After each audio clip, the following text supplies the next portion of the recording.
भगवान की मर्जी। एक आदमी मंदिर में सेवक था। उसका काम मंदिर की साफ सफाई करना था। भक्तों और श्रद्धालुओं द्वारा दिए गए दान में से थोड़ा बहुत उस मंदिर के पुजारी द्वारा दे दिया जाता था। इसी से उसकी गुजर बसर चल रही थी। वह अपनी जिंदगी से बहुत परेशान और दुखी था। मंदिर में काम करते करते वह दिन भर अपनी जिंदगी को लेकर भगवान से ही शिकायत करता रहता था। Hello friends, welcome back to my YouTube channel. आज की इस बेहद ही खास वीडियो में आप सभी का स्वागत है। वीडियो को लास्ट तक जरूर देखें और वीडियो पसंद आने पर कमेंट में जय श्री कृष्ण जरूर लिखें। एक दिन शिकायत करते हुए वह भगवान से बोला, भगवान जी, आपकी जिंदगी कितनी आसान है। आपको बस एक जगह आराम से खड़े रहना होता है। मुझे देखिए कितनी कठिन जिंदगी जी रहा हूँ। मैं दिन भर कड़ी मेहनत करता हूँ, तब कहीं दो समय की रोटी नसीब हो पाती है। भक्त की बात सुनकर भगवान बोले, तुम जैसा सोच रहे हो वैसा नहीं है। मेरी जगह रहना बिल्कुल आसान नहीं है। मुझे बहुत सारी चीज देखनी पड़ती हैं, बहुत सी व्यवस्थाएं करनी पड़ती हैं। ये हर किसी के बस की बात नहीं है। भगवान जी, कैसी बात कर रहे हो? मैं कर सकता हूँ, इसमें कौन सी बड़ी बात है? भक्त बोला। भगवान बोले, तुम नहीं कर पाओगे। इस काम में बहुत धैर्य की आवश्यकता पड़ती है। सेवक बोला, मैं जरूर कर पाऊंगा। मुझे एक दिन अपनी जिंदगी जीने दीजिए। आप जैसा बताएंगे मैं वैसा ही करूंगा। मंदिर का सेवक जिद करने लगा। उसकी इस जिद के आगे भगवान मान गए। बोले, ठीक है, आज पूरा दिन तुम मेरी जिंदगी जी लो। मैं तुम्हारी जिंदगी जीता हूँ, लेकिन मेरी जिंदगी जीने के लिए तुम्हें एक शर्त माननी होगी। भक्त बोलता है, मैं हर शर्त मानने को तैयार हूँ भगवान। भगवान बोले, ठीक है, तो ध्यान से सुनो। मंदिर में दिन भर बहुत से लोग आएंगे और तुमसे बहुत कुछ कहेंगे। कुछ तुम्हें अच्छा बोलेंगे, कुछ तुम्हें बुरा बोलेंगे। तुम्हें हर किसी की बात चुपचाप एक जगह मूर्ति की तरह खड़े होकर धैर्य के साथ सुनना है और उन पर कोई प्रतिक्रिया नहीं देनी है। सेवक मान गया। भगवान और उस आदमी ने अपनी जिंदगी एक दिन के लिए आपस में बदल ली। सेवक भगवान की जगह मूर्ति बनकर खड़ा हो गया। भगवान मंदिर की सफाई का काम निपटाकर वहां से चले गए। कुछ समय बीतने के बाद मंदिर में एक धनी व्यापारी आया।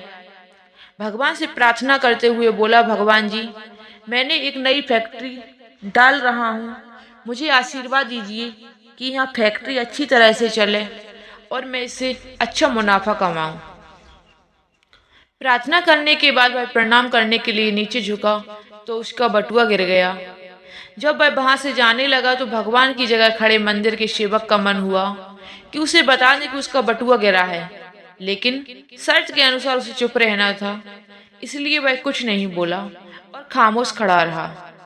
इसके तुरंत बाद एक गरीब आदमी वहां आया और वह भगवान से बोला, भगवान जी, बहुत गरीबी में जीवन काट रहा हूँ। परिवार का पेट पालना है, माँ की दवाई की व्यवस्था करनी है। समझ नहीं आ रहा है कि इतना सब कैसे करूं। आज देखो मेरे पास एक रुपया भी नहीं है, इसलिए मैं क्या कर पाऊंगा। आप ही कुछ चमत्कार करो और मेरे लिए धन की व्यवस्था करो।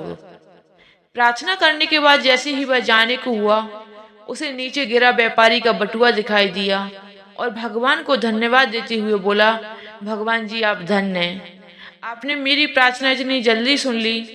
इन पैसों से मेरे परिवार कुछ दिन भोजन कर सकता है, माँ की दवाई की भी व्यवस्था हो जाएगी।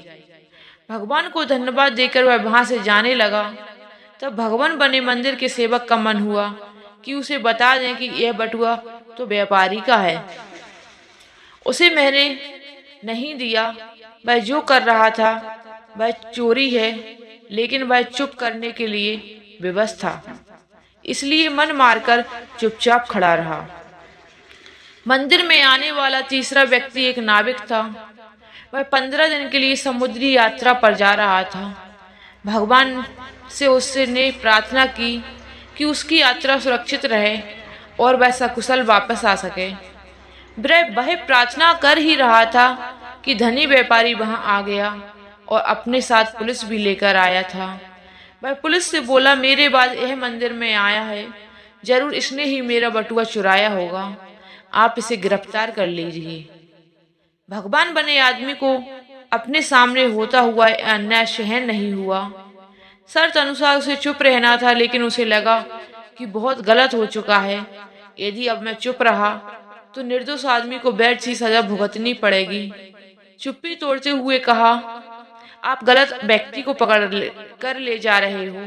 यह बटुआ इस नाविक ने नहीं, बल्कि इससे पहले आए गरीब व्यक्ति ने चुराया है।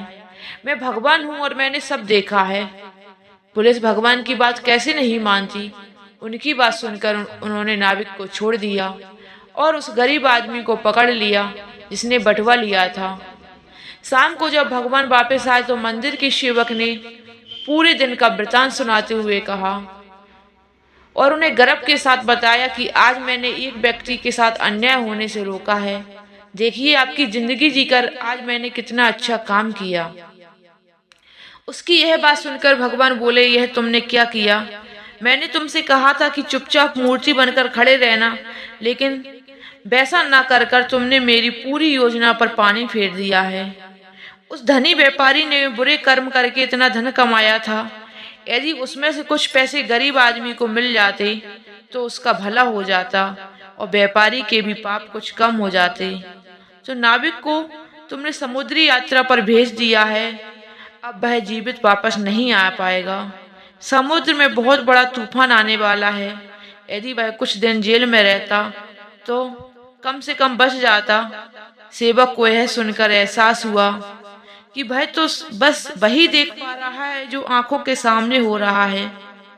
उन सब के पीछे की वास्तविकता को वह नहीं देख पा रहा है। जबकि भगवान जीवन के हर पहलू पर विचार कर अपनी योजना बनाते हैं और लोगों के जीवन को चलाते हैं। जब हमारे साथ कुछ गलत हो रहा होता है या हमारे हिसाब से कुछ नहीं हो रहा होता है, जो ईश्वर ने चाहा होता वही है। हमारे चाहने से कुछ नहीं होता, क्योंकि हम जो चाहते हैं वह नहीं होता। इसका मतलब ये होता है कि ईश्वर नहीं चाहता कि ये हो, बल्कि ईश्वर जो चाहता है वह हमेशा हमारे लिए सही ही होता है। यदि वीडियो पसंद आया हो तो हमारे चैनल को सब्सक्राइब कर वीडियो को लाइक करना ना भूलें। वीडियो को अंत तक देखने के लिए आपका धन्यवाद।